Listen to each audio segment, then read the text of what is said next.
Hello friends, मेरा नाम है सौरभ जैन और अल्फ़ा बैंकर्स पर मैं आपको जीएस पढ़ाता हूँ। तो इस पर्टिकुलर वीडियो में जो हमारे इंडियन कॉन्स्टिट्यूशन ऑफ पार्ट्स हैं उनको याद रखेंगे। ठीक, लास्ट वीडियो जो था शेड्यूल पे बेस्ड था, जो अनुसूचियाँ दी हैं 12 अनुसूचियाँ, वो भी हमने ट्रिक के साथ पढ़ी थी। ठीक, अभी हम पार्ट्स देख लेंगे इस कॉन्स्टिट्यूशन में, उसको भी ट्रिक के साथ पढ़ेंगे। जितने 25 पार्ट हैं अभी के अभी याद हो जाएंगे अगर आप इस वीडियो को पूरा देख लेते हैं तो। ठीक, एक्सेप्ट कुछ चीज़ें आपको याद रखनी पड़ेंगी यहाँ पे, तो वो मैं बता दूंगा। ठीक, सबसे पहली बात तो पार्ट्स होते क्या हैं। ठीक है, हमारे कॉन्स्टिट्यूशन में जो आर्टिकल्स हैं, अनुच्छेद जो दिए हुए हैं, वो ग्रुप ऑफ आर्टिकल्स जो हैं कुछ पार्ट्स में जाते हैं। ठीक है, जैसे फॉर एग्जांपल पार्ट 3 हम लेते हैं तो पार्ट 3 में फंडामेंटल राइट्स, जो हमारे मौलिक अधिकार हैं, ठीक, उनका आर्टिकल नंबर होता है आर्टिकल 12 से लेकर के आर्टिकल 35 तक सारे के सारे फंडामेंटल राइट्स हैं, तो वो कहाँ चले जाते हैं, पार्ट 3 में। ठीक, इसी तरीके से पार्ट 4 अगर देखें तो डायरेक्टिव्स होते हैं, directive principle of state policies, वो किस में जाते हैं, वो जाते हैं पार्ट 4 में। ठीक, आर्टिकल 36 से लेकर के आर्टिकल 51 तक।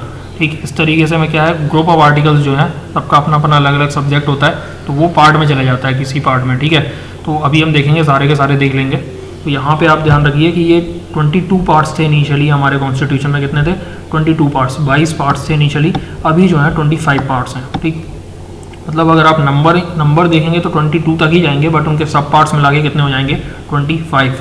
ठीक, तो अभी के अभी ये सबसे पहली बात तो ये फैक्ट याद रखिए कि 22 और 25 है ना, इनिशियली थे 22, अभी है 25। ये क्या है, एग्जाम में आ जाता है कभी कभार। ठीक, अब देखिए, अब आपको डायरेक्टली यहाँ पर ट्रिक दिए हुए है कि यहाँ पे क्योंकि 25 पार्ट्स हैं तो एक स्टेटमेंट पूरा नहीं आता है। यहाँ पे 3 स्टेटमेंट मैंने डिवाइड किया है, तो तीनों स्टेटमेंट आपको याद रखने हैं। ठीक, आसान है एकदम, कोई टफ नहीं है। यहाँ पे देख लेंगे आप, you can fly directly from US dash UP, यहाँ मतलब US to UP meet Shri Ram, ऐसे। ठीक, तो यहाँ पे जो भी रेड लेटर से लिखा हुआ है ना, मैंने रेड से लिखा हुआ है, तो वो रेड याद रखना है। इवन ये डैश का भी अपना एक मतलब है, अभी मैं बता दूंगा क्या मतलब है। ठीक है, यूपी मीट श्री राम, ऐसे ही याद रखना है इसको, जैसा लिखा हुआ है। तो यू का मतलब हो जाएगा यहाँ पे यूनियन एंड इट्स टेरिटरी, जो कि पार्ट 1 में आता है। सी का मतलब हो जाता है सिटीजनशिप, जो कि पार्ट 2 में आता है। एफ, फ्लाई का एफ जो है फंडामेंटल राइट्स, जो कि पार्ट 3 में आता है। डायरेक्टली का हो जाएगा डी, जो कि डायरेक्टिव्स है, पार्ट 4 में आता है। पार्ट 5 में आता है फंडामेंटल ड्यूटीज़। ठीक है, सॉरी, पार्ट 4A में आता है, यही चीज़ ध्यान में रखनी है। यहाँ पे 4 के बाद 4A आ जाता है ना। उसके बाद 5th में आ जाता है यूनियन गवर्नमेंट। ठीक, पार्ट 5 में है ना, तो 4 के बाद आपको 4A देन 5 है ना। उसके बाद 6th में आ जाता है आपको स्टेट गवर्नमेंट। उसके बाद 7th में आता है आपकी यूनियन टेरिटरीज, सॉरी 7th नहीं 8th है ना। अब यहाँ पे डैश का अपना मतलब है। ठीक, डैश का क्या मतलब है कि 7th पार्ट नहीं है इसमें। ठीक है, 7th पार्ट हो गया है, रिपील कर दिया गया है 7th पार्ट को 7th अमेंडमेंट के थ्रू। ठीक, तो यहाँ पे 6 के बाद डायरेक्टली 8th पे पहुँच जाना है, ये ध्यान में रखना है। ठीक, तो 6th पार्ट में क्या है, स्टेट गवर्नमेंट, और 7th पार्ट ना होके 8th पार्ट है, और 8th पार्ट में यहाँ पे क्या दिया गया है, यूनियन टेरिटरीज। ठीक, तो पहले यू का मतलब यूएस, मतलब पहले यू का मतलब हो जाएगा यूनियन गवर्नमेंट, और दूसरे यू का मतलब यहाँ पे यूनियन टेरिटरी, जो कि पार्ट 8 में आता है। ठीक, पार्ट 9th में आता है पंचायत, पार्ट 9th ए में आता है म्यूनसिपैलिटीज, 9A, 9 के बाद 9A जाना है, देन आना है 10। ठीक, उसके बाद एस का मतलब हो जाता है यहाँ पे schedule and tribal areas, part 10 में। और यहाँ पे फाइनली पार्ट मतलब 11 में क्या है, यहाँ पे relation between union and states, R means relation. ठीक, किसके बीच में रिलेशन, यूनियन एंड स्टेट्स के बीच में रिलेशन। तो आपको 2-3 चीज़ें यहाँ पे याद रखनी है कि पार्ट 4 के बाद पार्ट 4A आता है, 5 नहीं आता। 7th को रिपील कर दिया गया है, डैश का मतलब यही है। ठीक, उसके बाद 9 के बाद 9th A, ऐसे करके आपको ये 11 पार्ट जो यहाँ पे लिखे हुए हैं यहाँ पे, तो ये डायरेक्टली याद हो जाते हैं यहाँ पे। You can fly directly from US to UP and meet Shri Ram, ऐसे करके ये ध्यान में रखिए स्टेटमेंट। ठीक, नेक्स्ट स्टेटमेंट देख लेते हैं यहाँ पे, finally trade service team elected.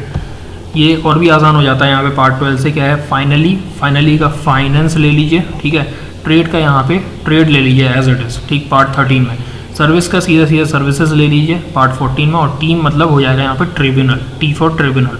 ठीक, यहाँ पे 14A, और यहाँ पे ई फॉर इलेक्टेड लिखा हुआ है, जो यहाँ पे सीधा इलेक्शन ले लेना है। ठीक, तो पार्ट समझ में आ रहा होगा यहाँ पे, पार्ट 12, 13, 14 है, और 15 के बाद क्या आता है, 14A आता है। ठीक, तो finally trade service team elected, ये स्टेटमेंट याद रखना है आपको। पार्ट 12 से लेकर के पार्ट 15 तक आसानी से याद हो सकते हैं। ट्रेड का सीधा ट्रेड ही आ रहा है, सर्विसेज का सर्विसेज आ रहा है। ठीक, इलेक्टेड का इलेक्शंस आ जा रहा है। ठीक, बाकी ये 2 तो आप याद रख सकते हैं। ठीक है, फाइनली का फाइनेंस, और यहाँ पे एक और क्या बचता है, टीम का हो जाएगा, टी ले लेंगे तो ट्रिब्यूनल 14A में, ठीक।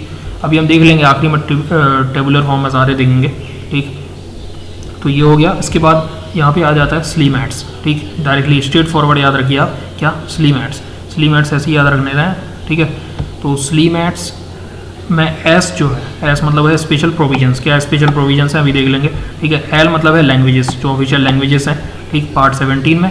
फिर ई मतलब हो जाता है इमरजेंसी प्रोविजंस, ठीक, पार्ट 18 में। और एम मतलब हो जाता है यहाँ पे कुछ मिसलेनियस चीज़ें हैं, ठीक है, तो वो आ जाती हैं पार्ट 19 में। ए मतलब होता है अमेंडमेंट्स, ठीक, अमेंडमेंट जो कि पार्ट 20 में आता है, अमेंडमेंट्स, ठीक।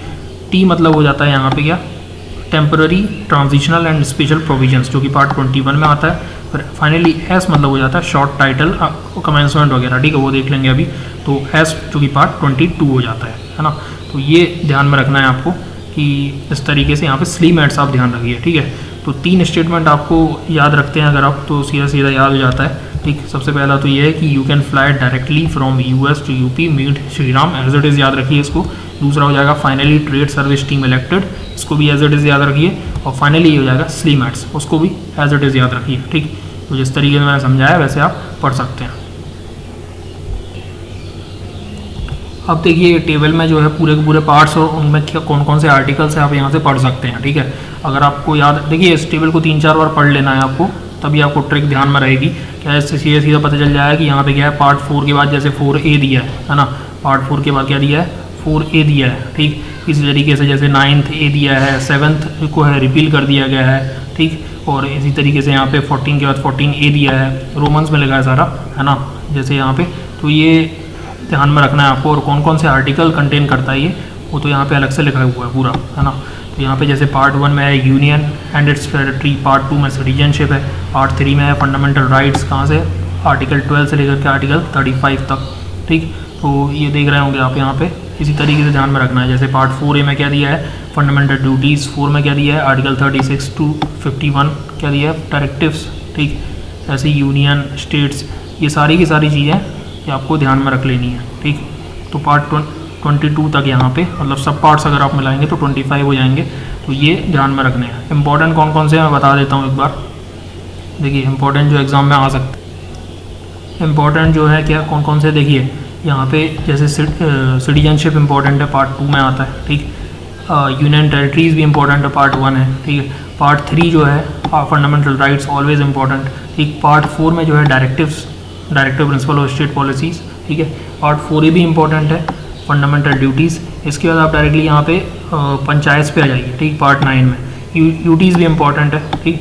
बिकॉज अभी क्या है, यूटीज़ जैसे जम्मू एंड कश्मीर को यूटी बनाया गया है, कुछ यूटीज़ को मर्ज कर दिया गया है, तो क्या है, आ सकता है, मतलब, है ना। तो यूटीज़ हो गया, ठीक है। और पार्ट 9 के बाद यहाँ पे आप चले जाएंगे, यहाँ पे जैसे इलेक्शन है, इलेक्शन इंपॉर्टेंट है, ठीक। पार्ट 15 में आता है, ठीक। इमरजेंसी प्रोविजन पार्ट 18 में आता है, पार्ट 17 में आता है ऑफिशियल लैंग्वेजेस, है ना। और अमेंडमेंट हमेशा इंपॉर्टेंट है, पार्ट 20 में आता है। तो इस तरीके से कुछ इंपॉर्टेंट है जिनको आपको ध्यान में रखना ही रखना है। और सारे के सारे अगर याद करना है तो आप ट्रिक पे जाइए, थोड़ा बहुत इस पर अपना होमवर्क कीजिए, तो आपको सारे के सारे ऑटोमेटिकली याद हो जाएंगे, ठीक। आर्टिकल्स पे भी ध्यान दे देना है। जैसे फंडामेंटल ड्यूटीज़ के लिए आर्टिकल 51A है ना, इसी तरीके से, ठीक है। जैसे 243 के लिए पंचायत है ना, तो ये ध्यान में रखना है, ठीक। तो इमरजेंसी प्रोविज़न है जैसे, हमेशा इंपॉर्टेंट है, आर्टिकल 352 से 360 तक, ठीक। तो ये चीज़ें आपको ध्यान में रखनी है। जैसे अमेंडमेंट है यहाँ पे आर्टिकल 368, ये आर्टिकल जनरली पूछ लिया जाता है, 368, ठीक। तो ऐसे करके कुछ कुछ आर्टिकल जो है उनको भी ध्यान में रखना है। 12 से लेकर 35 तक क्या है, फंडामेंटल राइट्स, ये भी पूछ लिया जाता है। तो इन सब चीज़ों को इंडिविजुअली भी हम कवर करेंगे आने वाले वीडियोज़ में। तो अभी इतना ध्यान में रखिए कौन से पार्ट में क्या है, ट्रिक्स के साथ, ठीक है। तो आई होप कि आपको ये पूरा समझ में आ गया होगा। और हमारे अल्फ़ा बैंकर्स चैनल को सब्सक्राइब कीजिए। और बैंकिंग, SSC, PSCs, रेलवे, इन सब के एग्जामिनेशन की तैयारी के लिए ये चैनल आपके लिए यूज़फुल हो सकता है, ठीक। और टेलीग्राम पे भी हम सेम अल्फ़ा बैंकर्स नाम से हैं, तो वहाँ पे भी आप क्लासेस चलती रहती हैं, क्विजेस चलते रहते हैं, वो वहाँ पे जाके ज्वाइन कर लीजिए चैनल को। So thank you.